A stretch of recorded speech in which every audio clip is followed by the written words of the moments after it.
Hello friends, today I've got a bit of a different video for you, more of a budget oriented video.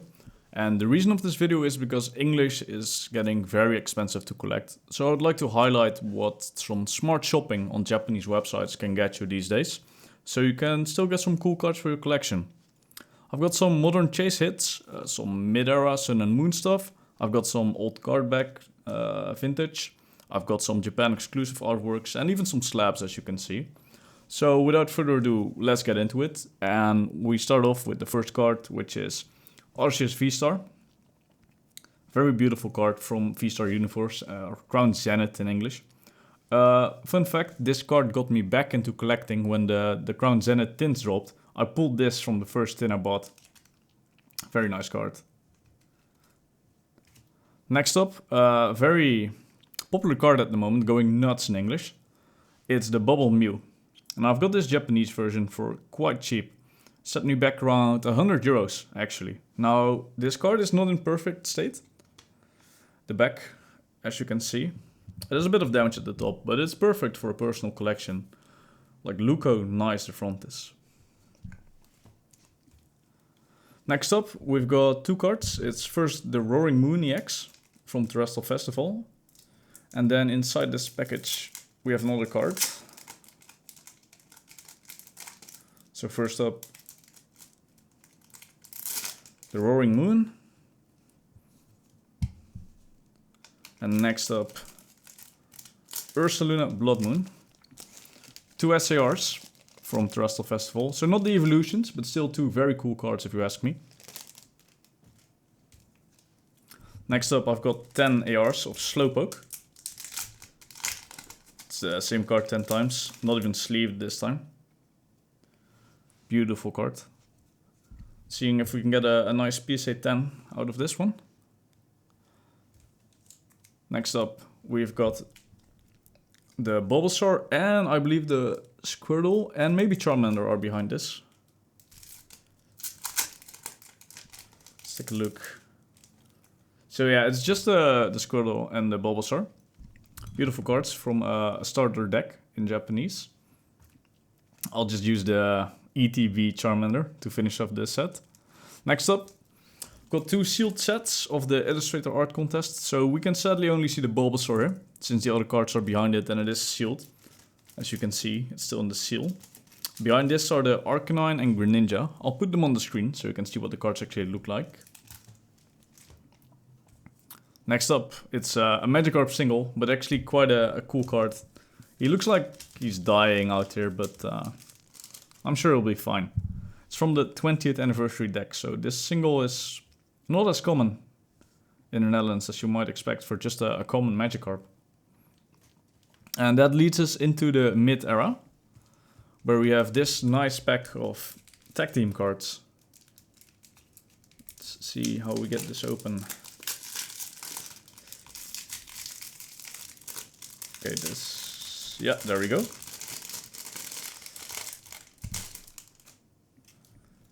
So starting off with the Psyduck and Slowpoke. Next up we have the Palkia, normal, not tag team. Rayquaza. Oh, I think we might have gotten... Ah, no, okay, it's more tag teams. Got a Rayquaza. We got a Buzzwole. We got the Alolan Muck. We got the Giratina and Garchomp. Got Aerodactyl. We got the... Necrozma. I think this is Duskmane, but I'm not sure.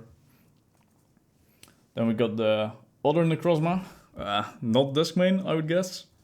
Next up we got Metagross GX. We got the Celebi and Venusaur GX. We've got Wishy Washy GX. We've got Virizion GX, Ampharos GX, and Xurkitree GX. Some very cool Sun and Moon singles we got there. Next up, a Rainbow. It's the same Giratina and Garchomp we saw, but the Rainbow version this time. Let's see how this is spec'd.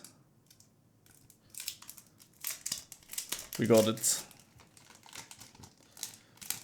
Well, we're close to getting it at least.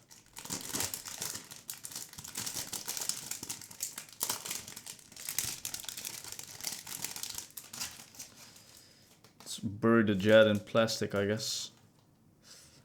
Okay, here we go. There's some more in this sleeve, but I'm guessing it's, yeah, it's common bulk to protect the card. So let's put it back in the sleeve here.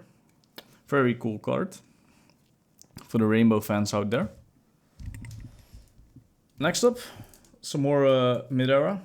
Also Sun and Moon. So this is the Shining Arceus. I've shown the PSA 10 of this. No, sorry, that was the Jirachi. I've shown the PSA 10 Jirachi on this channel before. But I've shown the Shining Arceus before. Here we have the Arceus, Celebi, and some new cards, actually. That's quite cool from Journey Together. But of course they are as bulk to support the back of the card. Alright, some very cool cards already. Next up, we have some McDonald's promos. Deoxys. Oh, this is also packed not too great. But we'll get it. Also not sleeved. I should have gotten sleeves. Rookie mistake by me. These are not... oh, these are in horrible state, actually. I was gonna say not in the best state, but that was very obvious in the listing. So we've got this one twice. Oh, whoa. This is heavily damaged. Maybe not making the best case for buying Japanese, but this listing was very risky, I would say. I think I paid like €5 for this entire listing. So, I think not bad. I think these might even be sun damage, but some cool Deoxys promos, for sure. Next up, we're going vintage with this really cool miscut Pikachu. If you look at that. Or very off-center, depending on how you look at it. But also it has this little printing defect here. Cool card, the Flying Pikachu. Alright, next up. I've got a very cool old card back. It's the Dark Dragonite. Very cool card. No swirl on this one, but it looks quite nice. Love the old card back. Here, some more X and Y era Pokemons. It's a shiny Rayquaza on this one with a little Rayquaza Pokemon Center stamp on the left. Really cool card. And the hollow pattern as well, like this shattered. Very nice. Next up, some more Japan exclusives.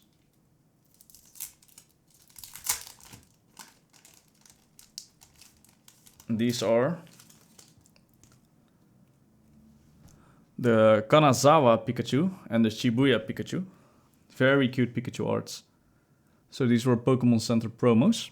Here we see the Pikachu in the little dress, and here we see him in Shibuya with a bit more of a Shibuya type outfit. Very cool cards. Alright, that brings us to the slabs. First off, another tag team card. It's a 9, but still a really cool card to have as a slab for a collection. It's Mew and Mewtwo. It's the normal art, not the alternate art, but still a very cool card to have. Next up, this is a set of 3 cards actually. As you can see, it's a 9, starting off with the Iron Leaves.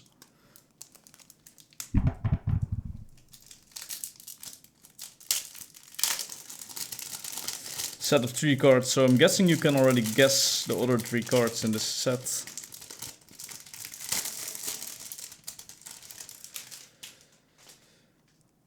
Starting off with Iron Leaves.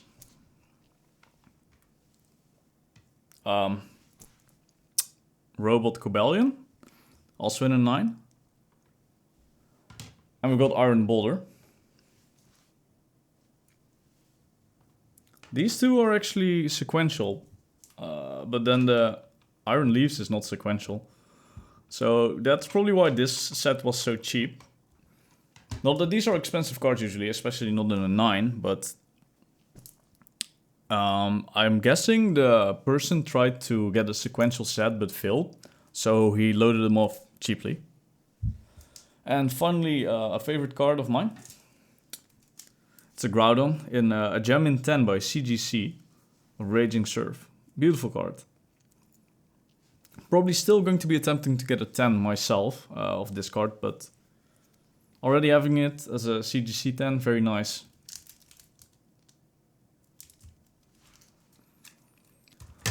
Alright, that's it for this video. So let me know, how did you think I did? Did I spend my money well, or could I have done it better? Let me know below.